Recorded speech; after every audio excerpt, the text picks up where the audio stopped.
saja yang dapat. Nama shadaqatu lil fuqara wal masakin wal 'amilina 'alaiha wal mu'allafati qulubuhum wa fil riqab wal gharimin wa fi sabilillah wa sabil. Saya lagi sulit Bang Alvin, saya mau minjam beras.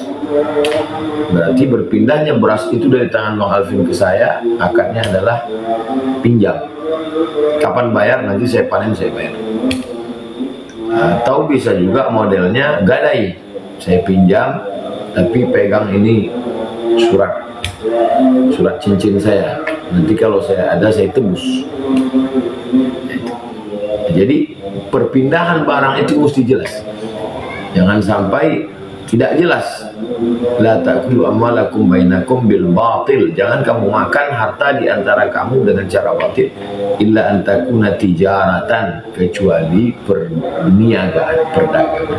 Antaradin minkum, saling riba di antara kamu. Saya beli beras Bang Alvin, ini uangnya, dan Bang Alvin pun menyerahkan beras ke saya, dan kita saling riba, plong, tidak ada konflik. Jadi sebetulnya ajaran Islam ini datang dengan prinsip kedamaian, keselamatan, kenyamanan, ketenangan, tidak ada konflik. Maka di antara tujuan datangnya Islam ini adalah hifzul nafs, menjaga jiwa, menjaga nyawa, menjaga diri. Karena kalau udah konflik bisa kelahi, bunuh-bunuhan. Hifzul arab, menjaga kehormatan, jangan sampai caci maki, sumpah serapah, tidak tenang. Nah, ini tentang hifzul mal, menjaga harta. Jangan sampai harta itu dicuri, dirampas, dirampok. Ini tentang prinsip. Nah, Nabi Muhammad SAW pedagang, karena beliau membawa harta Sayyidatuna Khadijah, yang menjualnya Sayyidina Muhammad SAW. Sayyidatuna Khadijah punya barang. Jadi mereka suami istri yang pedagang.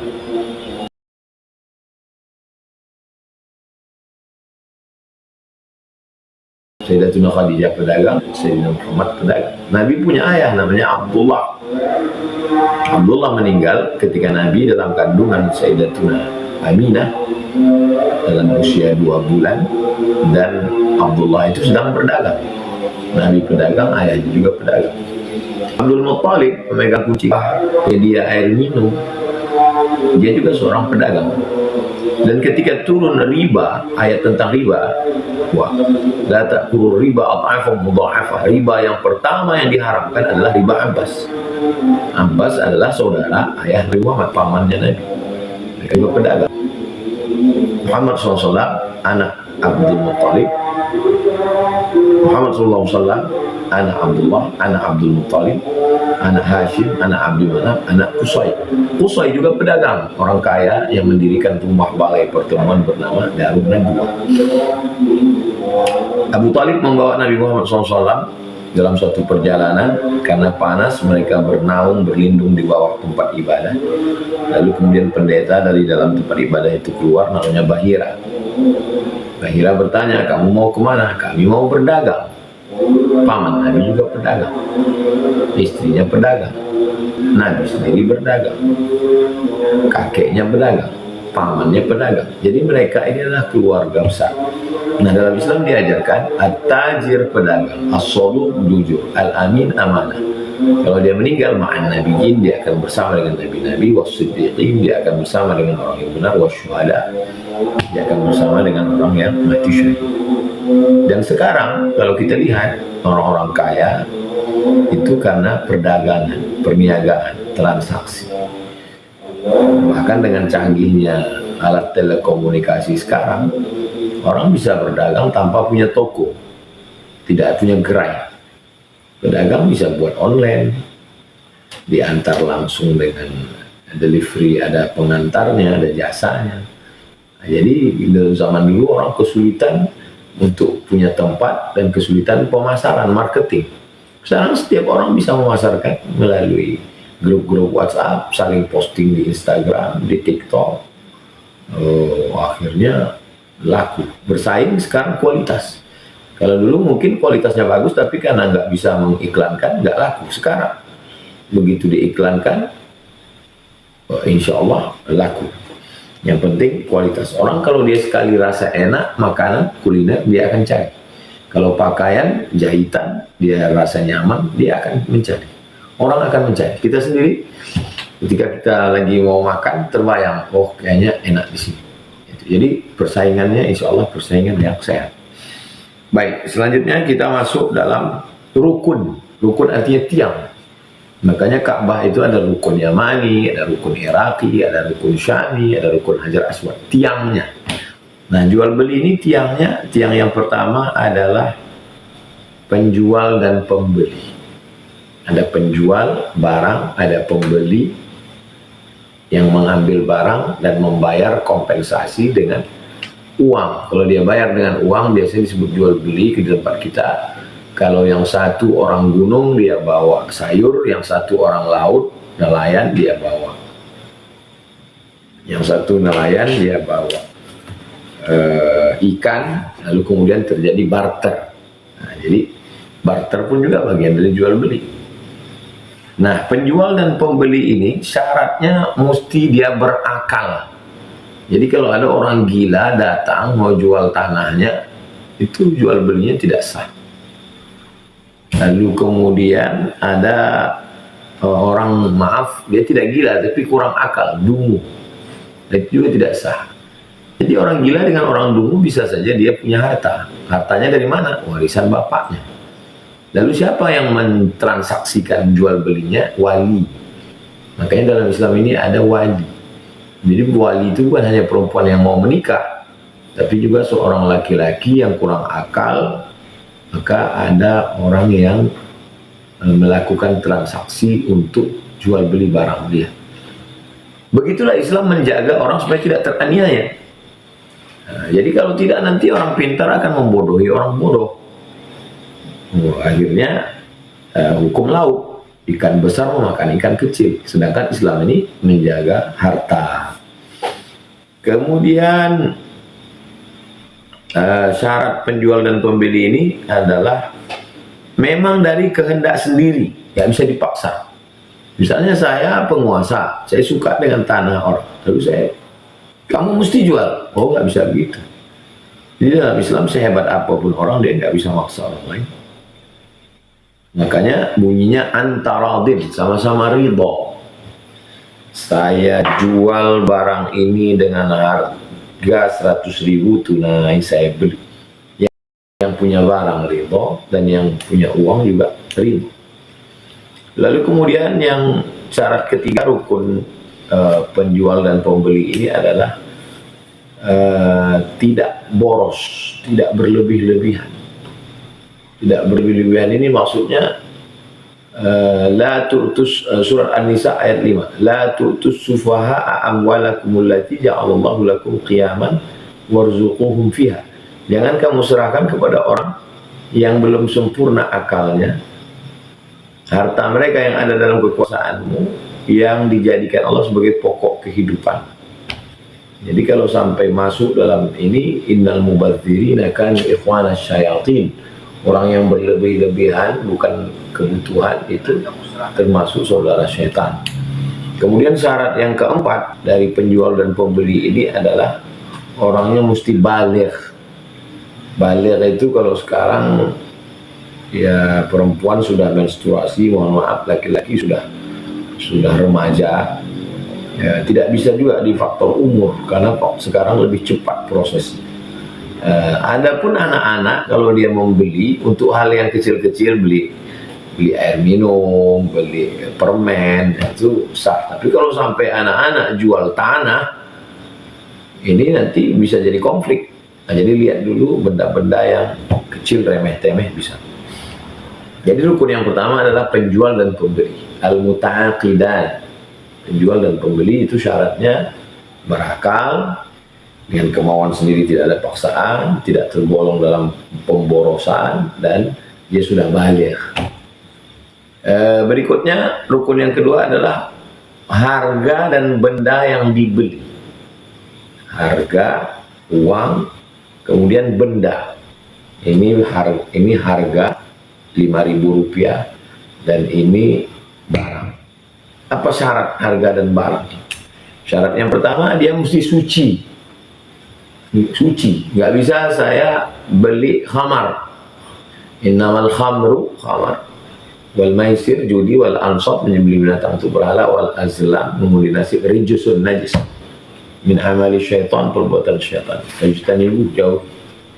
Yang kedua ada manfaatnya. Nah, yang dibeli ini ada manfaatnya, bukan sesuatu yang sia-sia. Karena sesuatu yang sia-sia itu ya apa gunanya? Saya beli air, manfaatnya itu apa? Ya, untuk minum, menghilangkan dahaga. Jadi untuk sesuatu kesia-siaan dalam Islam ini tidak boleh, karena itu berarti dia memperturutkan hawa nafsu. Yang membisikkan hawa nafsu itu siapa? Syaitan. Lalu kemudian barang itu bisa diserahkan.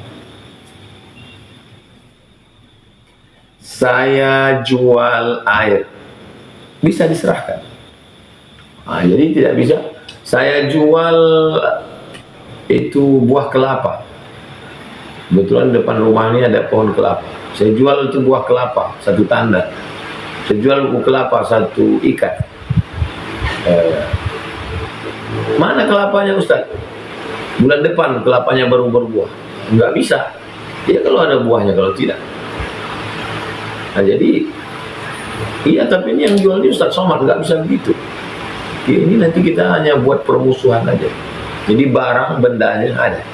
Berdasarkan hadis Nabi riwayat Imam Muslim dari Abu Hurairah radhiyallahu anhu. Nahan Nabi sallallahu alaihi wasallam an bai'il gharar. Nabi melarang jual beli yang ada gharar. Gharar itu ada tipu daya. Bisa berbuah, bisa juga tidak. Saya jual ikan dalam kolam ini. Mana ikannya? Bulan depan insya Allah ada lele ini. Enggak bisa begitu. Jadi kalau tiba-tiba kolamnya bocor, kalau kita lelenya mati, siapa yang rugi? Nah. Kemudian D, barang tersebut memang milik. Saya jual air ini, memang milik saya jual. Jadi la bai'a illa fi ma yumlak. Tidak boleh menjual barang yang bukan milik kita. Siapa pemiliknya? Pemiliknya nggak tahu siapa. Nggak bisa kita jual. A, B, C, D, E, barang tersebut diketahui oleh si penjual dan si pembeli. Zatnya, bentuknya, ukurannya, panjangnya, lebarnya, berapa kilonya, jenisnya, itu. Supaya jangan sampai ada yang tertipu. Ini jual sutra nih Pak Ustadz, ya sutra jenis apa? Ini jual emas berapa karat? Ini jual batu cincin berapa kekerasan menurut standar MOK-nya berapa? Jadi jangan sampai ada tipu. Nah, itulah dia syarat antara pembeli barang yang dipakai untuk transaksi. Berikutnya yang ketiga adalah lafaz ijab dan qabul. Lafaz ijab dan qabul ini, saya jual barang ini 5.000 rupiah, lalu saya terima. Dan sekarang yang megang ijab qabul ini justru orang-orang di perkampungan. Saya pernah ke salah satu kabupaten di Riau, Kabupaten Rokan Hulu. Kemudian di pinggir jalan ada orang jual duku. Pak, duku sekilo. Dia kasih, saya bayar. Pas mau jalan dia bilang, jual ya, katanya. Saya ingat, oh dia masih pakai fikih jual beli. Lalu kemudian yang selama ini kita nggak pernah akad itu gimana? Tidak pernah kita beli pisang, beli apel segala macam. Itu namanya akadnya itu bil mu'atah. Mu'atah itu saling memberi. Mbak, ini apelnya sekilo. Setelah itu dia bungkus, dia kasih ke saya. Waktu dia memberi ke saya, itu sebenarnya ada ungkapan bahwa dia ridho apelnya itu ke saya dan saya bayar. Nah, jadi kalau dikatakan nggak sah itu jual beli kamu tadi karena nggak ada akadnya. Ada, karena akad itu fungsinya adalah untuk mengungkapkan keridhaan di hati. Saya ridho menerima apel ini harga 50.000. Saya ridho menjual apel ini 50.000. Sah dia.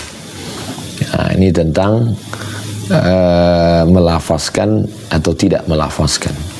Begitu juga kalau kita belanja di supermarket, kita begitu kita ambil barang, kemudian dia letakkan di kode barcode, bunyi, kemudian kita ambil, itu sebenarnya juga kita sudah ridho, karena kita sudah melihat bendanya, barangnya, ikannya semua bagus, berkualitas, lalu kita mau ambil, kita bayar. Ini tentang, lalu kemudian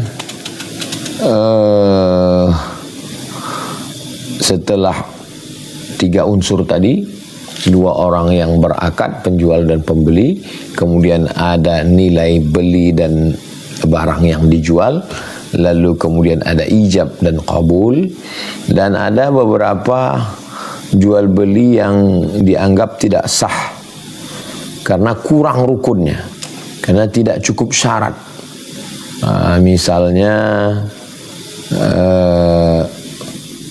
percampuran antara hewan jantan dengan hewan betina. Saya punya kucing kampung, lalu kemudian Bang Alvin punya kucing Anggora. Lalu saya bawa kucing kampung saya masukkan ke kandang kucing Anggora Bang Alvin, supaya kucing saya ini nanti punya anak, memperbaiki keturunan lah, kucing kampung jadi setengah Anggora. Nah, maka itu menurut fikih, menurut Islam itu tidak sah menurut cara jual beli, karena tidak diketahui kadarnya, juga tidak dapat diserahkan. Lalu kemudian ini beberapa contoh jual beli yang rusak. Menjual satu barang yang baru dibeli sebelum diterima, karena miliknya belum sempurna, masih dalam tanggungan si penjual, belum penuh hak miliknya, baru di ini. Tapi kalau sudah akadnya sudah selesai, sudah 100% kepemilikan, tidak apa-apa, bisa kita jual. Kemudian menjual buah-buahan yang belum matang, belum pantas dipetik.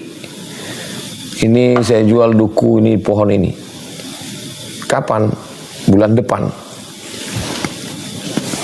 Makanya kata Nabi, kata Abdullah bin Umar, nahan Nabi SAW an bai'ith thimar hatta yabdua salahuha. Nabi melarang jual beli barang sampai terlihat kualitasnya, karena itu nanti kalau tidak terwujud, yang rugi pembeli. Si penjual udah ngambil uang, pembeli nunggu ternyata menjual durian baru putihnya. Saya beli durian musangking pohon ini, baru putihnya, ternyata nggak boleh kena hujan. Kalau hujan gugur bunganya, ya nggak panen. Nah itu jadi seperti judi jadinya, ada gharar. Nah ini tentang beberapa jenis jual beli yang dilarang oleh Nabi SAW. Kemudian dalam jual beli ini ada yang disebut dengan khiyar. Khiyar adalah memilih antara dua, meneruskan akad jual beli atau mengurungkan niat. Saya mau beli mobil Bapak, saya tengok-tengok dulu ya, saya test drive dulu, kebetulan mobil ini second misalnya. Saya tengok-tengok dulu. Ini masa itu disebut dengan masa khiyar. Khiyar itu menentukan pilihan, to be or not to be, jadi atau tidak jadi, iya atau tidak. Nah, masa khiyar ini ya kesepakatan kita bersama. Khiyar ini ada beberapa jenis. Yang pertama namanya khiyar majlis. Si pembeli dan si penjual boleh memilih antara dua perkara tadi, selama keduanya masih berada di tempat itu. Jadi kalau ada orang beli ikan, beli ayam, itu khiyar majlis, itu dia pilih ikan, dia tengok-tengok. Ini ikannya bagus gak Pak ya? Itu khiyar majlis. Majlis maksudnya di majlisnya itu. Ya, lalu kemudian ada namanya khiyar syarat. Khiyar syarat itu adalah khiyar dijadikan syarat sewaktu akad oleh keduanya atau salah seorang. Seperti kata si penjual, saya jual barang ini dengan harga 50.000 dengan syarat khiyar dalam 3 hari. Saya beli mobil kamu ini 50 juta, tapi kita tengok dulu 3 hari ini. Kalau 3 hari ini nggak ada mogok, tapi kalau mogok batal. Ini namanya khiyar syarat. Kata Nabi SAW, anta bil khiyari fi kulli sil'atin ibta'ataha thalatha layalin. Engkau boleh khiyar pada segala barang yang telah engkau beli selama 3 hari 3 malam. Lalu kemudian ada namanya khiyar aib. Khiyar aib ini adalah pembeli boleh mengembalikan barang yang dibelinya apabila pada barang itu terdapat suatu cacat yang mengurangi kualitas. Kalau nanti ada cacatnya saya kembalikan. Ini namanya khiyar aib. Kesemuanya ini kalau kita lihat adalah untuk menjaga hubungan sesama manusia. Ini agama Islam ini luar biasa.